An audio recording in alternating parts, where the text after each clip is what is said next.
warahmatullahi wabarakatuh. Perkenalkan, saya Hakimatul Royani, mahasiswa PPG dalam jabatan kategori 2 Universitas Negeri Semarang. Hari ini, Selasa 13 Desember 2022, saya akan melaksanakan praktek pembelajaran dalam rangka uji kinerja pada mata pelajaran PPKN dengan materi Sistem Peradilan di Indonesia di SMA Negeri 1 Bantar Bolang, Kabupaten Pemalang. Sekian, terima kasih. Wassalamualaikum warahmatullahi wabarakatuh. Assalamualaikum warahmatullahi wabarakatuh. Waalaikumsalam warahmatullahi wabarakatuh. Gimana kabarnya hari ini? Alhamdulillah sehat. Alhamdulillah sehat, baik ya. Sebelum kita memulai pembelajaran, alangkah baiknya kita berdoa. Salah satu bisa pimpin doa? Dilafalkan ya. Asli boleh. Di tempat duduk siap. Mulai. Bismillahirrahmanirrahim. Raditu billahi rabban wa bil islami dinan wa bi Muhammadin nabiyya wa rasulah. Rabbi zidni ilma warzuqni fahma. Allahumma amin. Hari ini ada yang nggak berangkat? Ada. Siapa yang nggak berangkat? Kenapa?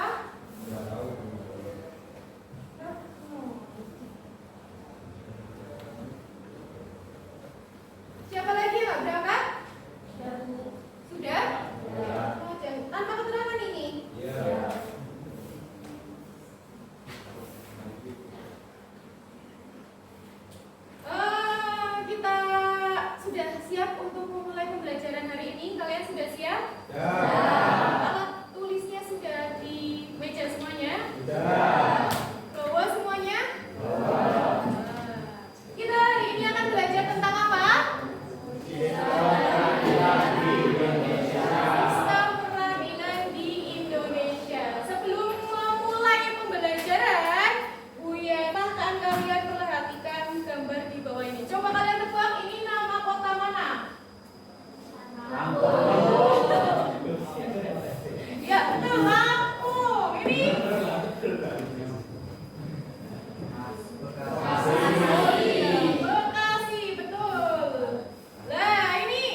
video berikut. Silakan kalian perhatikan videonya.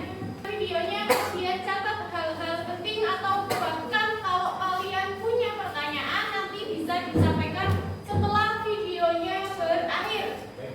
Ya, silakan diperhatikan ya. Sedangkan satu pelaku lainnya kabur dan masuk dalam daftar pencarian orang oleh Polres Pemalang.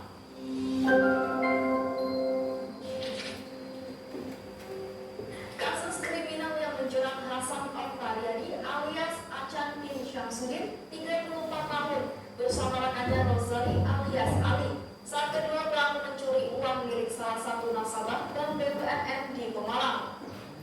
Dua pelaku asal Kayu Agung, Sumatera Selatan ini berhasil menggasak uang korban kurang lebih sebesar 300 juta rupiah. Dua pelaku pencurian tersebut melancarkan aksinya dengan cara menentukan targetnya dengan mengamatinya di depan sebuah bank BUMN di Pemalang. Kemudian pelaku membuntuti korban yang bernama Kusniati yang mengendarai mobil Honda Mobilio warna putih. Setelah 30 menit, korban yang bernama Kusniati berhenti di suatu tempat di Kecamatan Tapan, Pemalang. Ya, tadi sudah ditonton videonya. Ya, apakah ada yang kalian perlu tanyakan? Berkaitan dengan tindakan kriminal berupa perampokan, dan tindakan tersebut sudah disidangkan di pengadilan. Tapi yang disidang hanya satu, Bu, karena saya yang satu belum, masih melarikan diri dan masih menjadi buronan. Tersangka yang sudah ditangkap belum diputuskan berapa hukumannya dalam persidangan. Tempat terjadinya perkara di Pemalang, maka pengadilan yang menangani adalah Pengadilan Negeri Pemalang. Ya, duduk. Pengadilan yang menangani adalah Pengadilan Negeri Pemalang. Ya, duduk. Video yang sudah dilihat itu berkaitan dengan kasus pencurian, kasus perampokan. Uangnya enggak sedikit, lumayan banyak. Tadi disebutkan uangnya itu sekitar 300 juta. Pernah lihat uang pengadilan? Ya, pengadilan yang mengadili adalah Pengadilan Negeri Pemalang. Karena apa? Karena kasusnya berada di wilayah Pemalang. Pengadilan tingkat 1 itu adalah pengadilan negeri. Letaknya adalah di kabupaten atau kota. Ini bertanya. Oh iya, bertanya. Ya, silakan. Tadi kan yang melakukan aksinya 2, yang ditangkap 1, terus yang satunya masih melarikan diri. Apakah hukuman bagi yang sudah tertangkap dan belum akan berbeda, Bu? Tangkap sama yang melarikan diri itu sama atau beda? Menurut kalian sama atau beda? Ada yang bisa menanggapi? Ya, oke. Semuanya berbeda, Bu. Yang satu kabur dan yang satu lagi tertangkap. Berarti dia kan minggir dari rumahnya, padahal dia tahu perbuatannya salah. Kan ada peraturannya, jika menghalangi penyidikan bisa dikenakan sanksi. Bahkan setahu saya, orang yang sengaja menyembunyikan buronan saja bisa dikenakan hukuman. Jadi, menurut saya, tindakan terdakwa yang melarikan diri kerap dijadikan alasan pemberat pidana dalam pertimbangan hukum. Ya. Menurut siapa ya namanya? Iya, menurut Iva. Kalau menurut kalian sendiri, antara yang sudah tertangkap sama yang kabur beda apa tidak? Beda. Beda pasti. Yang sudah tertangkap sudah bisa diadili, sedangkan yang menyembunyikan buronan saja itu bisa dikenakan pidana, bisa dikenakan hukuman. Menyembunyikan buronan, ikut membantu buronan untuk kabur itu bisa dikenakan pidana. Ada pendapat lain? Bu, saya mau tanya. Di video belum ditentukan berapa hukumannya. Kemudian ketika sudah ditentukan, si tersangka tidak terima, apakah boleh minta diskon, Bu? Oh iya, minta diskon. Ya, duduk. Azmi ya? Ya. Kira-kira sudah ditetapkan tok si tersangka dapat hukuman 3 tahun misalnya. Dia bisa minta diskon nggak? Bisa minta pengurangan hukuman nggak? Bisa. Kalian akan lebih paham lagi nanti ketika kalian melihat materi kita. Silakan diperhatikan dulu terkait materi kita. Ya, materi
apa tadi malah warisan itu juga bisa ke pengadilan Selanjutnya ada pengadilan negeri. Pengadilan negeri itu berkaitan dengan kasus tindak pidana contohnya pembunuhan, pemerkosaan, pencurian, penjamretan, pembegalan. Intinya berkaitan dengan kriminalitas, itu masuknya ke pengadilan negeri. Pengadilan negeri itu tingkat pertama, tingkat keduanya adalah pengadilan tinggi. Ada juga MA, Mahkamah Agung. Ini adalah tingkat kasasi atau tingkat akhir, tingkat final. Dan ada juga pengadilan militer. Nah, kalau pengadilan militer itu berkaitan dengan tentara, terkait prajurit Indonesia. Kalau misalnya tentara melakukan tindak kesalahan, itu diadilinya di pengadilan. Ada juga Mahkamah Konstitusi. Ini berkaitan dengan Undang-Undang Dasar UUD 1945. Kalau misalnya ada yang salah berkaitan dengan UUD 45, itu diadilinya di Mahkamah Konstitusi. Karena UUD 45 adalah konstitusi kita. Kita masuk lagi ke materi. Yang pertama itu ada MA, Mahkamah Agung. Mahkamah Agung berkedua sebagai puncak semua peradilan. Jadi, kalau misalnya ada peradilan umum, pengadilan negeri, pengadilan tinggi, muaranya ke MA. PT-UN, Pengadilan Tata Usaha Negara, muaranya juga ke MA. Semuanya peradilan di bawahnya itu muaranya adalah ke MA, Mahkamah Agung. Itu ada dasar hukumnya. Undang-Undang Negara Republik Indonesia tahun 45 pasal 24A. Oke, materi kita sudah selesai.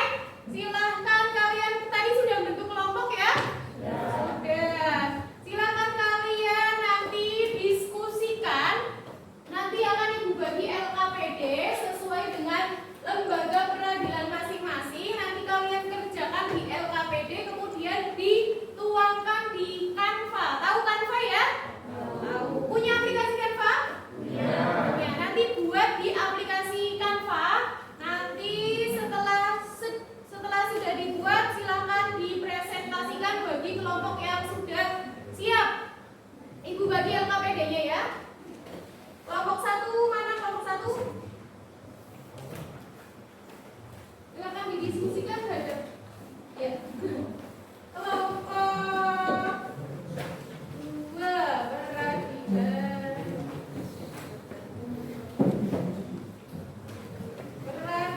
Kelompok 2, peradilan agama. Kelompok 3,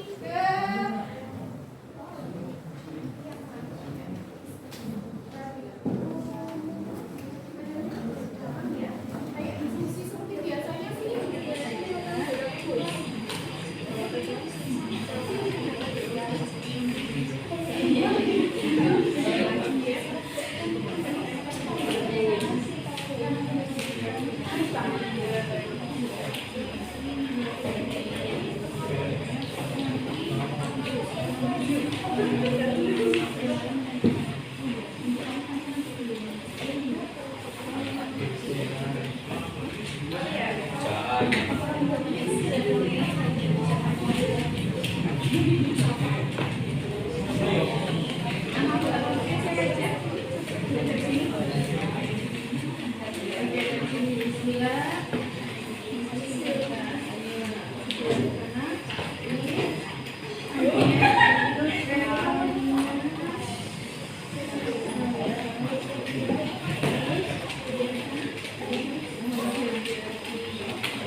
Sudah dikerjakan LKPD-nya? Sudah. Kalian dapat apa? Peradilan apa? Peradilan apa di belakangnya? Ya, peradilan tata usaha agama itu belum, peradilan tata usaha agama belum ditulis. Sudah dibuka Canva-nya, ada aplikasi apa? Coba dibuka aplikasi Canva-nya.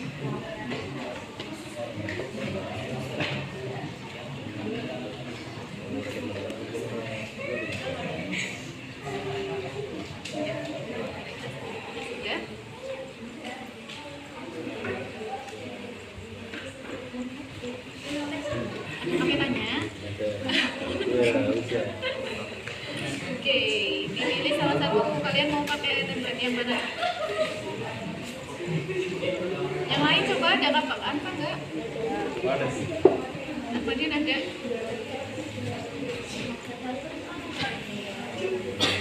Ya. Sama. Ketiga. Serasa kamu tuh baik.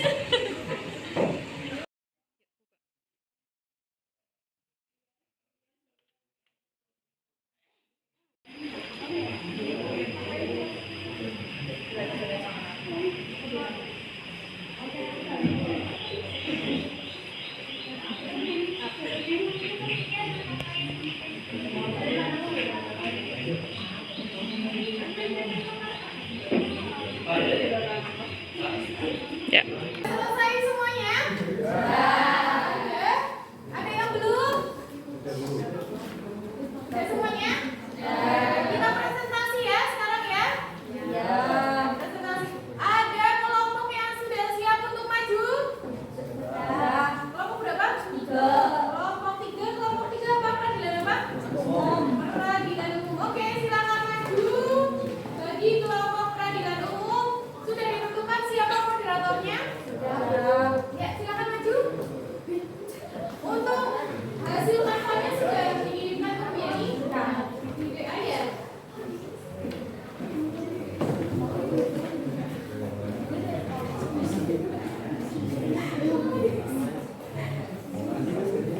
Kena suaranya.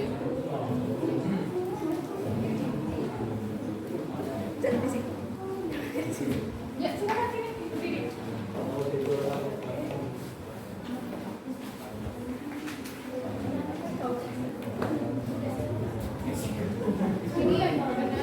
Untuk yang lain silakan dipersiapkan pertanyaannya. Untuk kelompok yang di depan yang maju, pertanyaannya berapa nanti? 3 atau 4? 5. Oh iya boleh 5. Oh 4 aja. Ya 4 penanya. Silakan, berarti setiap anggota kelompok silakan dipersiapkan pertanyaannya ya.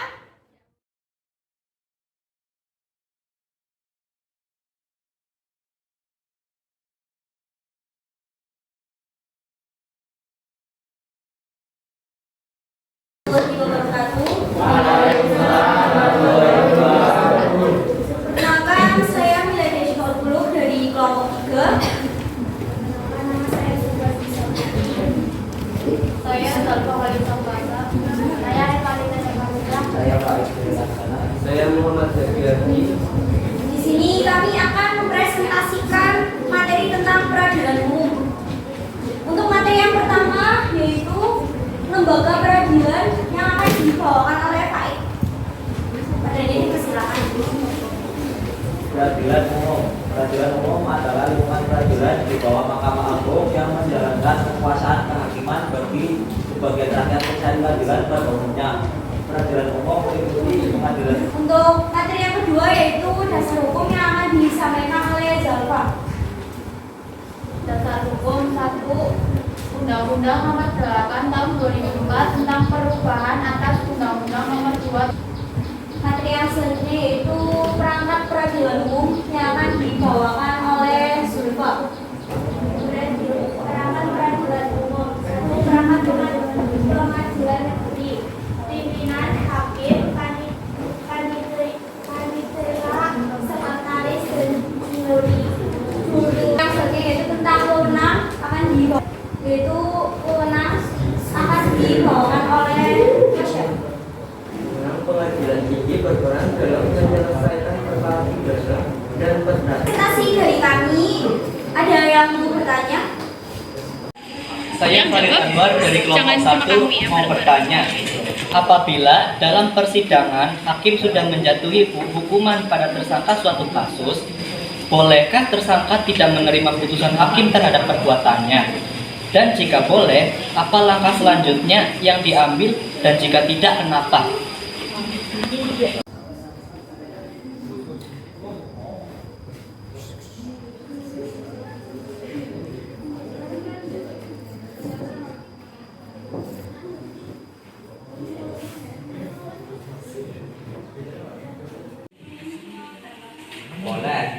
bisa dilakukan adalah peninjauan kembali atau bisa juga kasasi. Peninjauan kembali adalah suatu upaya hukum yang dapat ditempuh oleh terpidana atau orang yang dikenai hukuman. Dalam suatu kasus hukum terhadap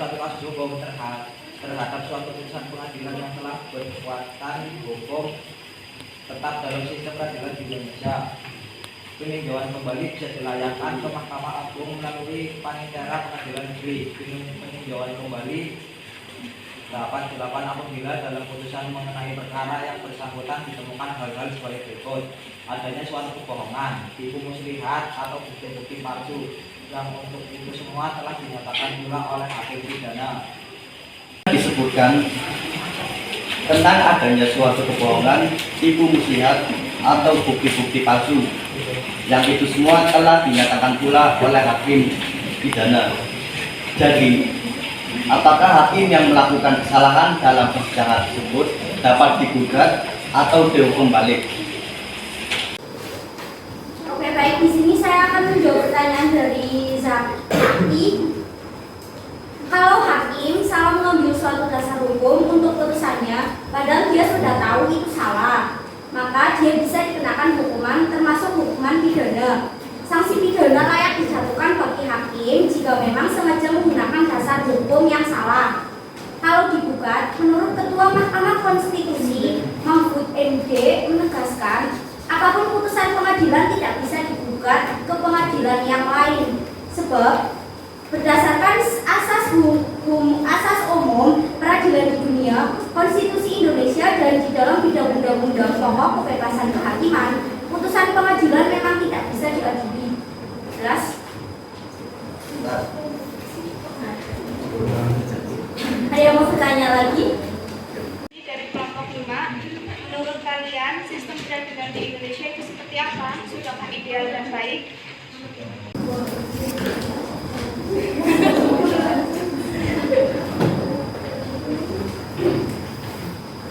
Saya akan menjawab pertanyaan dari Uki. Kalau menurut teori sistem peradilan hukum di Indonesia dibedakan menjadi 4 lingkungan peradilan, yaitu peradilan umum atau sipil, dan peradilan tata usaha negara, peradilan agama, dan peradilan militer. Pengadilan umum atau pengadilan sipil adalah pengadilan yang menyelesaikan perkara warga sipil, dan menurut kelompok kami sudah ideal. Nah, kalau baik menurut kelompok kami belum, karena kekuasaan kehakiman benar-benar merdeka, terbebas dari intervensi cabang kekuasaan negara lainnya atau pihak lainnya belum sepenuhnya terwujud di negara kita. September ID dari kelompok 5. Kenapa hukum di Indonesia terkenal dengan istilah tumpul ke atas tajam ke bawah?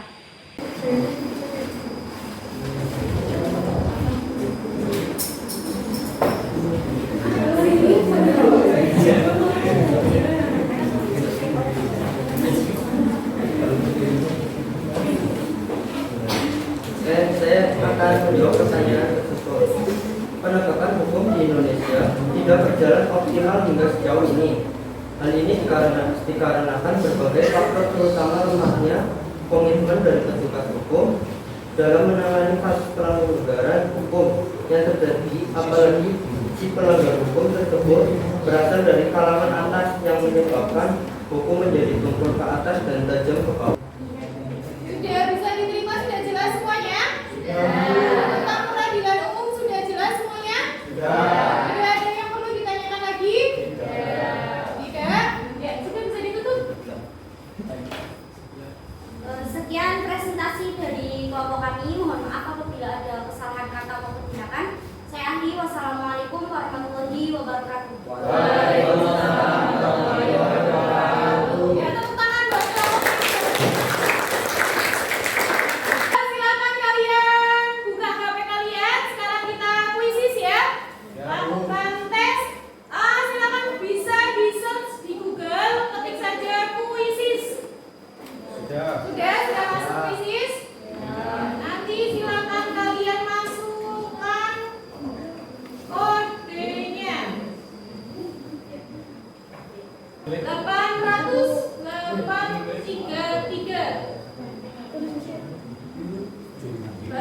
Jaki, Hafiza, Nadia, Miladia, Kita, Azmi,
Siapa yang belum?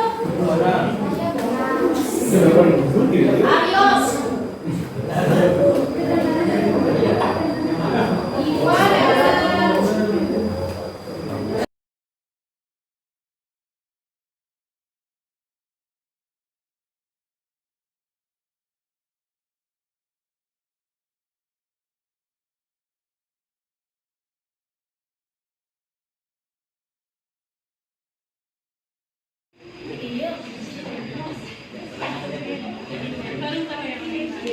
Fotonya aku belum. Oh,